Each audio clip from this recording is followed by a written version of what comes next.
규모의 주택이 들어간다. 뭐 그런 것들은 뭐 한번 공론화를 거쳐야 되는 게 아니냐. 이번 정부가 공론화를 좋아하잖아요. 네, 좋아하죠. 그러면 이제 서울 시민들이 한번 거기에 대해 합의를 도출할 수 있는 그런 것들로 좀 가는 것들도 고민해 볼 필요가 있죠.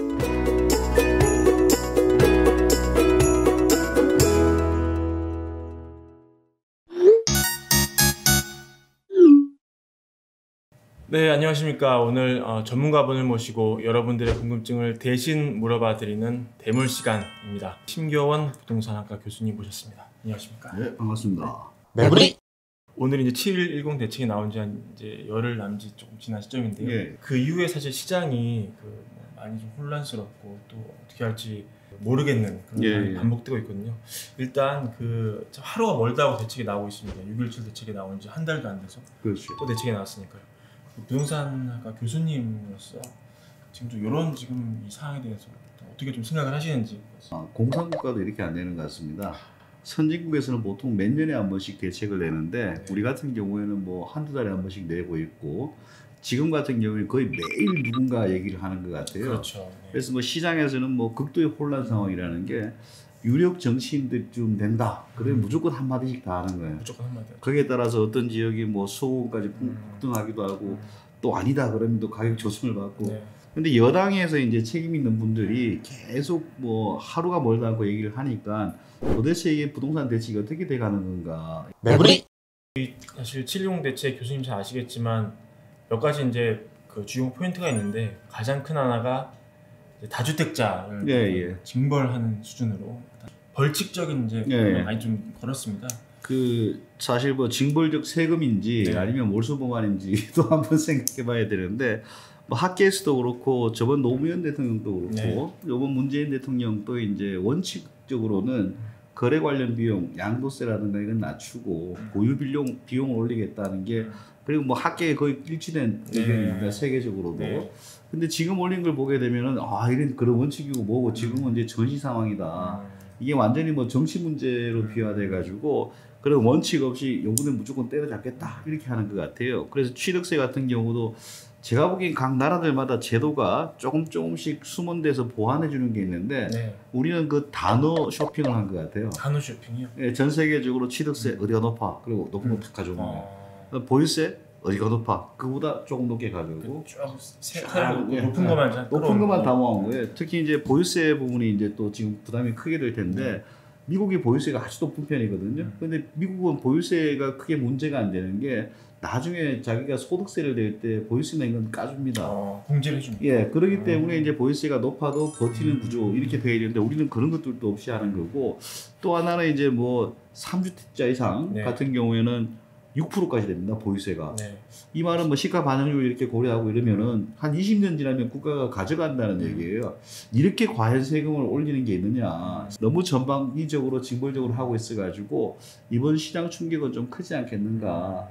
그리고 정부에서는 또 뭐 얘기를 막 흘리는 게 뭔가 하면은 이렇게 해도 안 되면은 더 센 거 하겠다. 이런 식으로 이제 분위기를 형성하고 있습니다. 교수님의 최근 이제 그 집값 전망은 코로나 등으로 인해서 연말까지는 조금 지지부진하다가 그 이후엔 다시 공급 부족으로 상승할 것이다. 예상을 하셨어요. 그게 이제 제가 알기로는 7.10 대책 이전에 였습니다. 그 이후에 견해가 좀 바뀌신 게 있는지 아니면 그대로인지 궁금합니다. 저는 뭐 거의 비슷한데 이게 집값이 좀 잠잠해지는 기간, 하향 기간이 좀 길어지지 않겠느냐. 지금 이런 정책을 하면은 이제 공급 정책에 타격을 입고 나머지 GDP에도 또 마이너스 영향을 줄 거예요. 그 말은 침체나 하락기가 좀 더 길어질 것이다. 그러면 굳이 이제 단기, 중기, 장기 뭐 이렇게 좀 나눠서 볼 수. 근데 단기적으로는 이제 뭐 한 1, 2년, 그때는 한 1년 정도면 내가 될 줄 알았는데 이제는 한 1, 2년까지도 좀 늘어날 가능성이 있고 근데 한 3, 4년 지나면 다시 또 올라갈 가능성이 높습니다. 1, 2년 정도까지 하락, 한 3년 정도 지나면 다시 상승.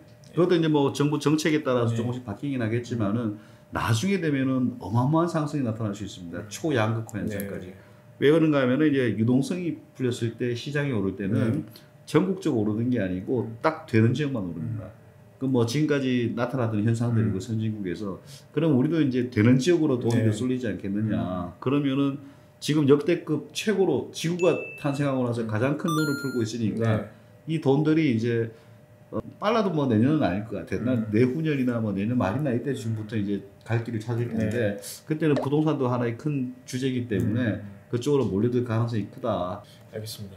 그리고 사실 집값을 잡으려면은 수요도 물론 잡아야 되지만 공급을 늘려야 한다는 건 거의 일치된 결론이지 않습니까? 그렇지. 그래서 최근에 그린벨트를 뭐 푼다 안 푼다 했다가 결국 대통령께서 나서서 교통정리를 하시고 교수님 보시기에 추가로 나올 만한 아이디어 그리고 교수님이 생각하시는 바람직한 공급 대책 이런 게 있으면 어떤 게 있습니까?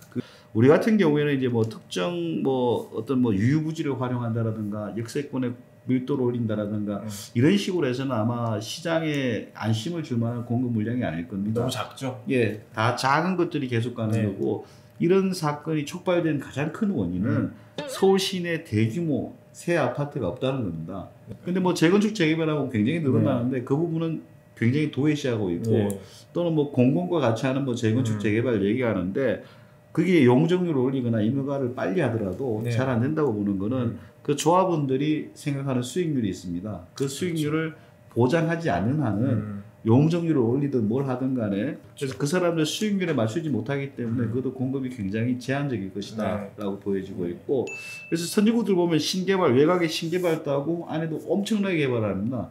그렇게 해서 공급을 늘리는 건데 우리는 너무 이제 정치적으로 봐서 재건축 재개발은 그 사람들이 너무 많은 이익을 가져간다. 그래서 거기 절대 허용 안 해. 그 그린벨트는 환경을 훼손하는 거야. 그래서 허용 안 해. 근데 뭐 여러 연구들은 그린벨트를 해서 집을 지으면은 집값 안정 효과는 있다라고 나옵니다. 전부 다. 그게 이제 뭐 국민들이 선택할 문제지 그게. 뭐 그런 게 몇몇 정치인이 선택하는 건 굉장히 잘못됐다라고 보고요. 지금 선진국들 보면은 대부분이 전방위적 공급 정책을 하는데 우리는 거기서도 어떤 계급 이론, 계층 이론 해가지고 저기 저 사람들이 돈을 더 벌게 하는 건 정말 나쁜 거다. 공급과는 별개로 그런 잣대를 가지고 자꾸 이제 정책을 펴나가는 것 같아요.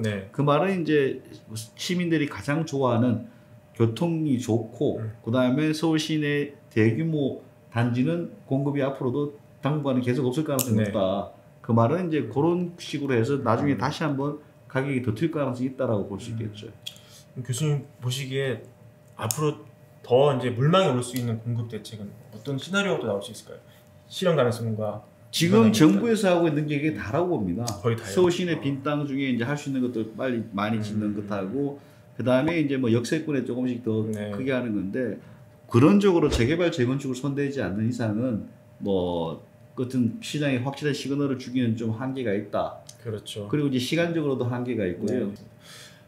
또 많은 분들이 교수님처럼 얘기를 이제 해주십니다. 재건축 재개발 활성화 없이 근본적인 뭐 대책이 묘원하다. 근데 또 일각에서는 맞는 얘기긴 한데 또 단기적으로 이 재건축 재개발을 활성화시키면 이게 오히려 또 시세를 자극해서 올리는 측면이 있고 또 또 이게 여튼 이제 부시니까 멸실이 되잖아요. 그러면 단기적으로 또 공급이 또 더 줄어드는 거 아닙니까?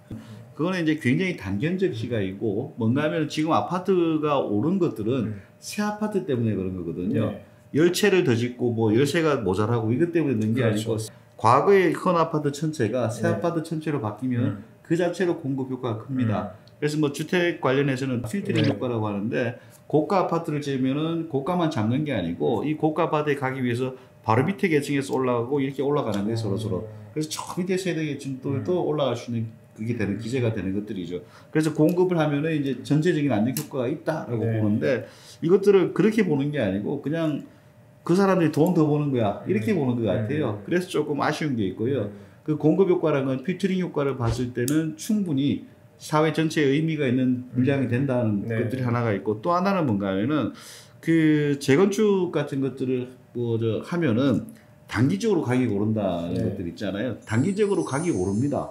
지정하고 착공하고 이러면 가격이 오르는데 입주할 때 가격이 확 조정받아요.